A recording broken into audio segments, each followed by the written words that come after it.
Campagne un peu verte peut-être. Vous connaissez la Suisse normande justement? Oui. C'est à 3/4 d'heure des plages des débarquements. C'est une région méconnue et qui offre pourtant de nombreuses activités touristiques. Figurez-vous que la Suisse normande est plus visitée par les étrangers que par les Français eux-mêmes. Voyez le reportage de Florence Bouquilla et de Caroline Robillard. Des gorges sculptées par le fleuve, des roches escarpées. Au XIXe siècle, des voyageurs baptisent cette région Suisse normande. À cheval sur les départements de l'Orne et du Calvados, ces rivières, ces collines vertes et pentues leur rappellent ce pays. Le petit pont de pierre, les moissons, la ferme aux murets de granit. Des toiles signées du peintre impressionniste André Hardy, un amoureux de ce petit territoire encore sauvage. Ce randonneur est pharmacien dans un village alentour. La Suisse normande est sa passion et il connaît toute l'histoire de ces falaises de grès. Oui, ça a été fabriqué par l'Orne, ça a été érodé, ça a été rongé en fait par le torrent. L'Orne n'était pas du tout, était moins tranquille que maintenant. C'était un torrent qui a donc creusé les roches dures et a provoqué, et a creusé et formé ces méandres autour de Clécy ou autour de Thury, quoi.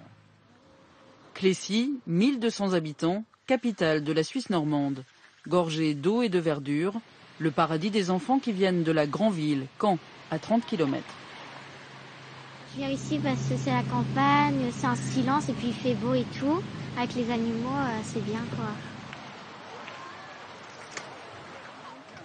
En famille, voici d'autres touristes, venus en voisin, à la recherche de repos. Le calme et la tranquillité, quoi. Puis on se plaît bien là, on est en Normandie, c'est un beau petit coin de la Normandie. Ah non, le pain, c'était... Sur l'Orne, il y a les adeptes du bateau et ceux du canoë. Sur les berges, quelques guinguettes et un restaurant.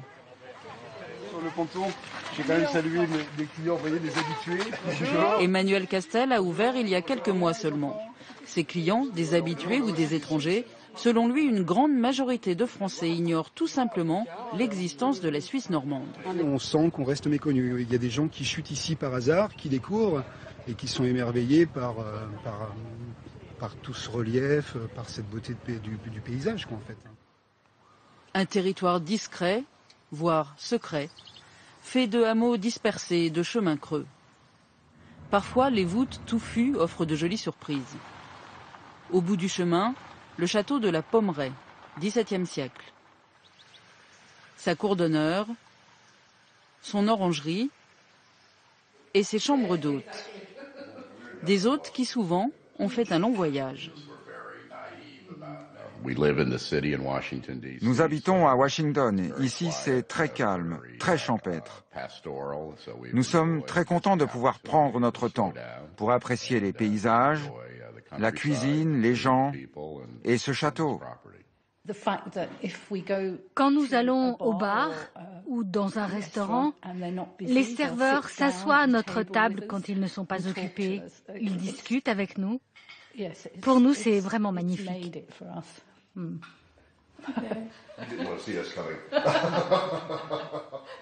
Tu vas enfiler ça comme un cartable, d'accord? Un cartable pour voler, car la Suisse normande, point culminant 362 mètres, c'est aussi un petit paradis pour les amateurs de parapente. Et il n'y a pas d'âge pour la voir d'en haut. Pourquoi est-ce que vous faites ça? C'est un défi pour moi, pour mes 60 ans. Je dis que il fallait que je le fasse, quoi, parce que j'ai la peur du vide, donc je vais vaincre ma peur. Ah. Oui. Mais tu vas pas avoir peur. Ouais. Ça va être tout bien. Tu as juste la peur au départ. Ouais. Une fois qu'on sera en l'air, ça va être tout zen et super agréable. Voilà, tu restes bien debout. Voilà, on cherche à avancer. Reste debout. Voilà. Oui, très bien. Hop. Super. Ouais, c'est parti. Ouais, génial. Survoler le bocage, les forêts et les champs pentus, les collines. De tout là-haut, admirer cette petite Suisse de Normandie.